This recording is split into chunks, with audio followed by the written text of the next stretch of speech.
Hello friend, welcome to web Gujarat. આજે આપણે 18 ફેબ્રુઆરીના દિવસ વિશે ચર્ચા કરીએ. તો 18 ફેબ્રુઆરી છે તો મહત્ત્વની ઘટનાઓ આપણે શરૂઆતમાં જોઈએ.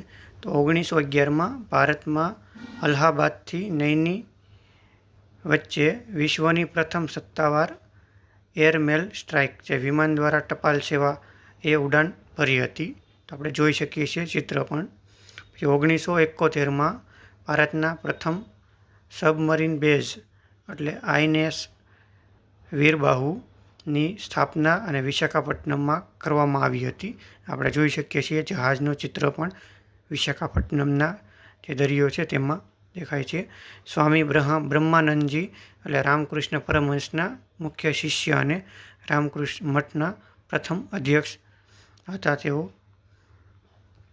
તેનું સ્વામી બ્રહ્માનંદજીને રાખલચંદ્ર બોઝ જેનું નામ હતું.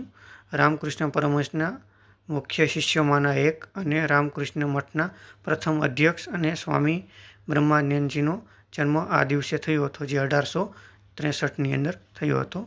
જન્મ જોઈએ બીજું તો 1936માં ભીખુ પારેખ આપણે ભીખુ પારેખ પણ એને કહી શકીએ છીએ, જે ભારતના જાણીતા ચિત્રકાર અને શિલ્પકાર થયા હતા. તેમનો જન્મ આ દિવસે થયો હતો, જે 1936ના રોજ. પછીનું જોઈએ તો 1932માં પ્રબોધ પંડિત તેમનો પણ જન્મ થયો હતો, જે ગુજરાતી સાહિત્યકાર હતા.